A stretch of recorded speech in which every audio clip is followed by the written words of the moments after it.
జ్ఞానాన్ని వెతికే ప్రయత్నం చేద్దాం. ప్రార్థన చేసుకుని వాక్య భాగంలో ప్రవేశిద్దాం.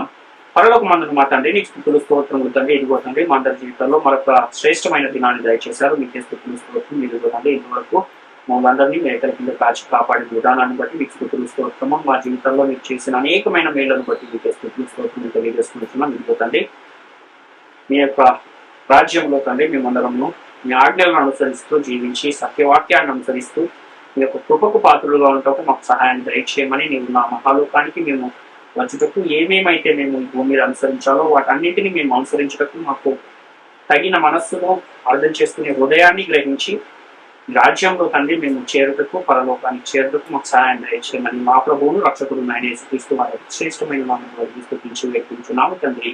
ఆమేన్. ప్రియమైన దేవుని వారలారా, మనం ఈరోజు బాప్తిస్మం ఇచ్చి యోహాను గురించిన ఒక సందర్భాన్ని పరిశీలిద్దాం. ప్రశ్న ఏంటంటే, స్త్రీలు కనిన వారిలో బాప్తిస్మం ఇచ్చి యోహాను కంటే గొప్పవాడు పుట్టలేదా అన్న ప్రశ్న మనము ఈరోజు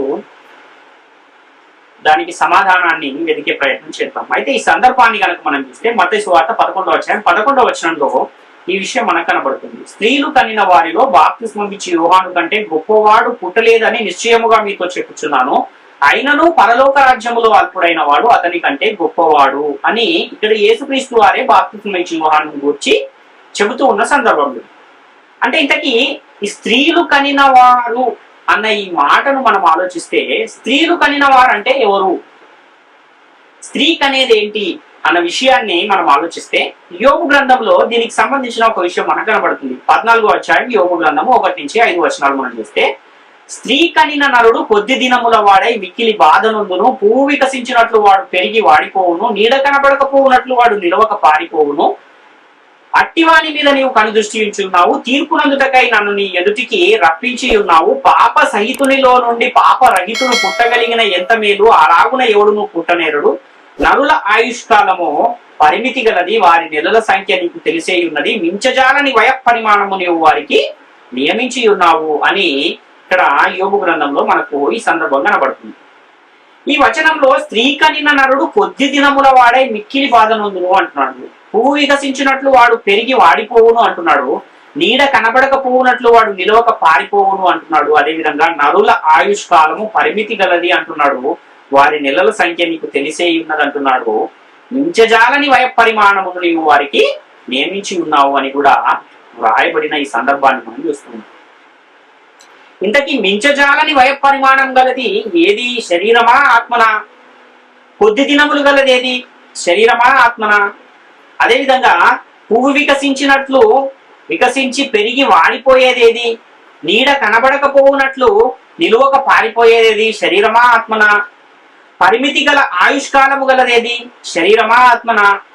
మించజాలని వయ పరిమాణము గలది కూడా శరీరమా ఆత్మనా? వీటన్నింటినీ కూడా మనం ఆలోచిస్తే వీటికి సమాధానం ఏంటి అని మనం ఆలోచన చేయగలిగితే, శరీరానికి దేవుడు మించజాలని వయ పరిమాణాన్ని నియమించాడు. అది కొద్ది దినములే ఈ భూమి మీద నివసించే ఒక పరిస్థితి దేనికి ఉంది అంటే శరీరానికే ఉంది. కనుక ఈ స్త్రీ కనిన నరుడు ఎవరు అని మనం ఆలోచిస్తే, శరీరము, మనిషి యొక్క ఈ మట్టి శరీరాన్ని గురించే స్త్రీ కనిన నరుడు అని పరిశుద్ధ గ్రంథం తెలియజేస్తుంది. కాబట్టి స్త్రీలు కనిన వారిలో బాప్తిస్మం ఇచ్చి యోహాను కంటే గొప్పవాడు పుట్టలేదు అంటే శరీరాన్ని గురించి ఇక్కడ యేసుక్రీస్తు వారు మాట్లాడుతున్నారు అన్న విషయాన్ని మనం ఇక్కడ గమనించాలి. అంటే శరీరము ఎక్కడ ఉంటుంది, దానికి పరిమితి ఉందా అనంటే ఈ భూమి మీద మాత్రమే ఉంటుంది. ఈ భూమి పొలిమేరను దాటి ఈ శరీరం బయటికి వెళ్ళలేని పరిస్థితి మనకు కనబడుతుంది. దేవుడు కూడా ఈ శరీరానికి తీర్పు తీర్చాడు, నీవు మన్నే గనక తిరిగి పోతావు, ఆత్మ తాను దయచేసిన దేవుని యొద్దకు తిరిగిపోతుంది అని ఒక తీర్పును కూడా దేవుడు ఆదికాండం 3వ అధ్యాయం 19వ వచనంలో మనం చూస్తున్నాం. అంటే భూమి మీద మాత్రమే బాప్తిస్మం ఇచ్చి యోహాను కంటే గొప్పవాడు పుట్టలేదు అని యేసుక్రీస్తు వారు ఈ విషయాన్ని తెలియజేస్తున్నారు. అంతేకాకుండా పరలోక రాజ్యములో అల్పుడైన వాడు ఇతని కంటే గొప్పవాడు అని కూడా చెబుతున్న ఆ మాటను కూడా మనం ఆలోచిస్తే, ఇంతకీ పరలోక రాజ్యం అంటే ఏంటి అనే విషయాన్ని మనం ఒకసారి ఆలోచించాలి. పరలోక రాజ్యం ఎక్కడుంది అనే విషయాన్ని కూడా మనము ఆలోచించవలసిన అవసరం ఉంది. ఎందుకంటే పరలోకము అనేది వేరు, పరలోక రాజ్యము అనేది వేరు. ఈ రెండు వేరు వేరు ప్రదేశాలను గురించి తెలియజేస్తూ ఉన్నాయి. అంటే ఇప్పుడు ఇండియా అనేది వేరు, ఇండియన్ అనేది ఎలాగైతే వేరో, అమెరికా అనేది వేరు, అమెరికన్ అనేది ఎలాగైతే వేరో, పరలోకము అనేది కూడా వేరు, పరలోక రాజ్యము అనేది కూడా వేరు అన్న విషయాన్ని మనం గమనించాలి. అంటే ఇక్కడ ఇండియా అంటే ఒక ప్రదేశము, ఇండియన్ అంటే ఎవరు? ఒక వ్యక్తి.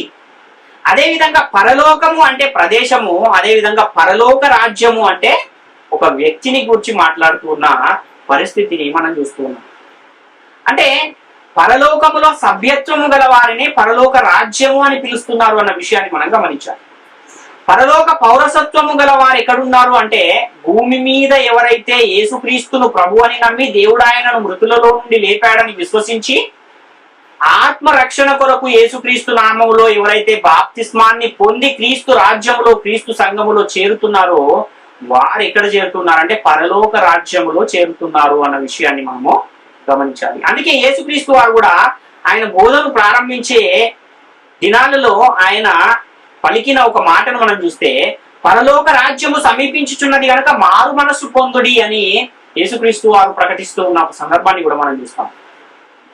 కాబట్టి పరలోక రాజ్యములో మిగుల అల్పుడైన వాడు బాప్తిస్మం ఇచ్చి యోహాను కంటే గొప్పవాడు అని వ్రాయబడిన ఈ మాటను కూడా మనం ఒకసారి ఆలోచిస్తే, భూమి మీద పునఃస్థాపించబడుతున్న పరలోక రాజ్యములో అనగా భూమి మీద ఉన్న క్రీస్తు సంఘములో మిగుల అల్పుడైన వాడు బాప్తిస్మం ఇచ్చి యోహాను కంటే గొప్పవాడు అని ఇక్కడ మనకు అర్థమవుతుంది. అంతేగాని పరలోకములో బాప్తిస్మం ఇచ్చి యోహాను గారి యొక్క స్థానాన్ని గురించి వ్రాయబడిన సందర్భం కాదిది అన్న విషయాన్ని మనం గమనించాలి. ఇంతకీ పరలోక రాజ్యములో అల్పుడెవరు అనే ఆ ప్రశ్నకు కూడా మనం సమాధానాన్ని వెతకగలిగితే, మత్తయి సువార్త 5వ అధ్యాయం 19వ వచనంలో, కాబట్టి ఈ ఆజ్ఞలలో మిగులు అల్పమైన ఒక దానినైనను మీరి మనుషులకు అలాగు చేయబోధించు వాడెవడో వాడు పరలోక రాజ్యములో మిగుల అల్పుడనబడును, అయితే వాటిని గైకొని బోధించు వాడెవడో వాడు పరలోక రాజ్యంలో గొప్పవాడనబడును అని ఇక్కడ మనం చూసుకున్నాం. అంటే ఎవరు ఈ పరలోక రాజ్యంలో అల్పుడు అని అంటే, దేవుడిచ్చిన ఆజ్ఞలలో మిగుల అల్పమైన ఒక ఆజ్ఞను మీరి అలాగు చేయబోధించు వాడెవడో వాడు పరలోక రాజ్యంలో అల్పుడు. అలాంటి అల్పుని కంటే కూడా తక్కువ స్థానంలో ఇక్కడ మనకు బాప్తిస్మం ఇచ్చి యోహాను గారు కనబడుతున్నారు. ఎందుకు బాప్తిస్మం ఇచ్చి యోహాను గారు పరలోక రాజ్యంలో అల్పుడైన వాడికంటే తక్కువ వాడుగా ఎంచబడ్డాడు? దీనికి కారణం ఏంటి అన్న విషయాన్ని మనం ఒకసారి ఆలోచిస్తే, మత్తయి సువార్తలో 11వ అధ్యాయాన్ని గనక మనం మొదటి నుంచి చదవగలిగితే 2వ వచనం నుంచి, మత్తయి సువార్త 11వ అధ్యాయం 2వ వచనం నుంచి 11వ వచనం వరకు మనం చదివితే, క్రీస్తు చేయుచున్న కార్యములను గూర్చి యోహాను చెరసాలలో విని రాబోవాడవు నీవేనా, మేము మరి ఒకని కొరకు కనిపెట్టవలెనా అని ఆయన అడుగుటకు తన శిష్యులను పంపాను. యేసు వారిని చూచి, మీరు వెళ్ళి విన్నవాటిని కన్నవాటిని యోహానునకు తెలుపుడి, గుడ్డివారు చూపు పొందుచు ఉన్నారు, కుంటివారు నడుచుచు ఉన్నారు, కుష్ఠరోగులు శుద్ధులగుచు ఉన్నారు, చెవిటివారు వినిచున్నారు, చనిపోయిన వారు లేపబడుచు ఉన్నారు, బీదలకు సువార్త ప్రకటించబడుచున్నది, మరియు నా విషయమై అభ్యంతర పడని వాడు ధన్యుడని ఉత్తరమిచ్చను. వారు వెళ్ళిపోవుచుండగా యేసు యోహానును గూర్చి జన సమూహములతో ఇలాగు చెప్పసాగాను, మీరేమి చూచుటకు అరణ్యములోనికి వెళ్ళితిరి? గాలికి కదులుచున్న రెల్లునా? మరి ఏమి చూడ వెళ్ళితిరి? సన్నపు బట్టలు ధరించుకున్న మనుష్యునా? ఇదిగో సన్నపు బట్టలు ధరించుకున్న వారు రాజగృహములలో ఉందురు కదా. మరి ఏమి చూడ వెళ్ళితిరి? ప్రవక్తనా? అవును గాని ప్రవక్త కంటే గొప్పవాణినని మీతో చెప్పుచున్నాను. ఇదిగో నేను నా దూతను నీకు ముందుగా పంపుచున్నాను, అతడు నీ ముందర నీ మార్గమును సిద్ధపరచును అని ఎవని గూర్చి వ్రాయబడినో అతడే ఈ యోహాను. స్త్రీలు కనిన వారిలో బాప్తిస్మం ఇచ్చి యోహాను కంటే గొప్పవాడు పుట్టలేదని మీతో నిశ్చయముగా చెప్పుచున్నాను. అయినను పరలోక రాజ్యములో అల్పుడైన వాడు అతని కంటే గొప్పవాడు అని ఇక్కడే యేసుక్రీస్తు వారు చెబుతున్నారు. అంటే యేసుక్రీస్తు దేవుని కుమారుడని ఎవరైతే సాక్ష్యం ఇచ్చారో, ఎవని మీద దేవుని ఆత్మ దిగువచ్చుట చూతూ అతనే నా కుమారుడని నీవు ఇశ్రాయేలులకు ప్రకటించాలి అని బాప్తిస్మం ఇచ్చి యోహానుకు పరలోకము నుండి పని అప్పగింపబడితే, యేసును ఇశ్రాయేలీయులకు దేవుని కుమారుడని ఈయనే ప్రకటించి ఆ తర్వాత ఆ యోహానే యేసుక్రీస్తు యొద్దకు రాబోవాడవు నీవేనా, మేము ఇంకొకరి కొరకు కనిపెట్టాలా అని అడగడానికి శిష్యులను పంపించిన ఒక సందర్భాన్ని మనం చూస్తున్నాం. అంటే క్రీస్తును గూర్చి ఈ బాప్తిసం ఇచ్చి యోహాను గారు అభ్యంతరపడ్డారు కనుకనే భూమి మీదనున్న క్రీస్తు రాజ్యములో లేక పరలోక రాజ్యములో క్రీస్తు సంఘములో మిగుల అల్పుడుగా బాప్తిసం ఇచ్చి యోహాను గారు ఎంచబడ్డారు అన్న విషయాన్ని మనం గమనించాలి. కానీ సమాజంలో మాత్రము అనగా సంఘము బయట స్త్రీలు కన్నిన వారిలో బాప్తిస్మం ఇచ్చి యోహాను అందరికంటే గొప్పవాడుగా ఎంచబడ్డాడు అన్న విషయాన్ని మనం గమనించాలి. ఎందుకు బాప్తిస్మం ఇచ్చి యోహాను గారు యేసుక్రీస్తు యొద్దకు శిష్యులను పంపి రాబోవాడవు నీవేనా అన్న సందేహాన్ని వెలిబుచ్చాడు, అడగమని చెప్పాడు అని కూడా మనం ఆలోచిస్తే యేసుక్రీస్తును గూర్చిన ఒక ప్రవచనము మనకు యెషయా గ్రంథంలో కనపడుతుంది.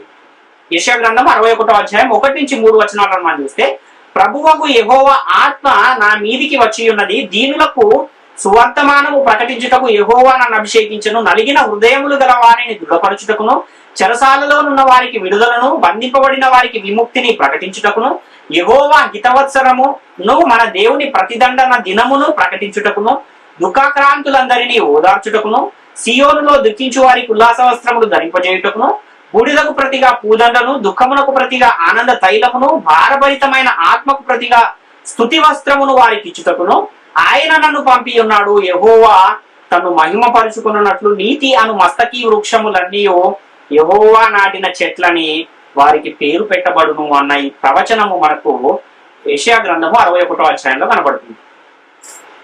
అయితే ఇది యేసుక్రీస్తు గురించే వ్రాయబడిందని మనం ఎలా చెప్పగలము అనే ఆ విషయాన్ని కూడా మనం చూస్తే ఈ ప్రవచనానికి నెరవేర్పు మనకు లూకాసు వార్తలో కనబడుతుంది.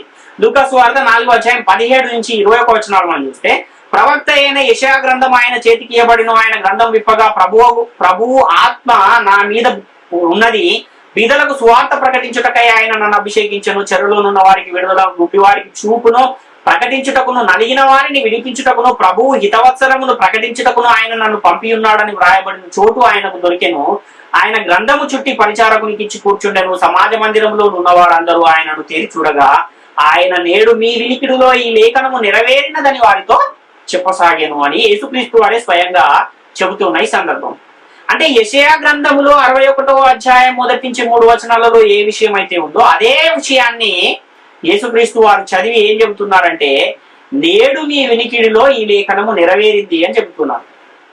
కాబట్టి ఇక్కడ బాప్తిస్మం ఇచ్చి యోహాను గారు కూడా ఎందుకు యేసుక్రీస్తు విషయంలో అభ్యంతరపడి ఉంటాడు అని మనం ఆలోచిస్తే, ప్రభువుకు యెహోవా ఆత్మ నా మీదికి వచ్చి ఉన్నది, దీనులకు సువర్తమానం ప్రకటించుటకు యెహోవా నన్ను అభిషేకించను, నలిగిన హృదయములను దృఢపరచుటకు, చెరలోనున్న వారికి విడుదలను, బంధింపబడిన వారికి విముక్తిని ప్రకటించుటకును ఆయన నన్ను పంపి ఉన్నాడు అన్న ఈ ప్రవచనాన్ని ఆయన చదివి ఆయన ఏం ఆలోచించాడు అనంటే, నేనైతే చెరసాలలో బంధింపబడి ఉన్నాను, కానీ నన్ను విడిపించడానికి యేసుక్రీస్తు రాలేదు గనుక ఇంతకీ రాబోవాడు యేసుక్రీస్తేనా, ఈయనేనా కాదా అన్న ఒక సందేహము ఆయనకు వచ్చింది.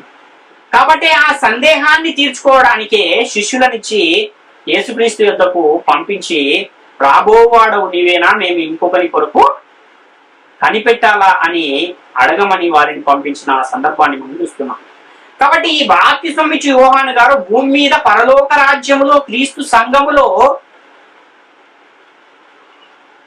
శరీరంలో ఉన్నంత వరకు మాత్రమే అల్పుడైన వాడి కంటే తక్కువ వాడుగా ఇక్కడ వాక్యం మనకు తెలియజేస్తుంది. కానీ సమాజంలో మాత్రం ఆయన ఒక ప్రవక్తగా ఆయన కనబడుతూ ఉన్నాడు.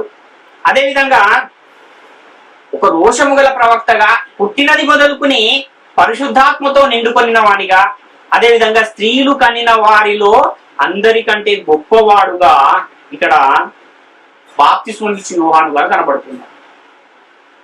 కాబట్టి అంటే పుట్టినది మొదలుకుని పరిశుద్ధాత్మతో నిండుకున్నవాడైన బాప్తిస్మం ఇచ్చి యోహాను గారే ఒక లేఖనం విషయంలో దాన్ని తప్పుగా అర్థం చేసుకుంటే, మరి నేటి కాలంలో అనేకులు కూడా అనేకమైన విషయాలను తప్పుగా ప్రకటించడంలో కూడా అతిశయోక్తి లేదు అన్న విషయాన్ని మనం గ్రహించాలి. కాబట్టి ఇప్పుడు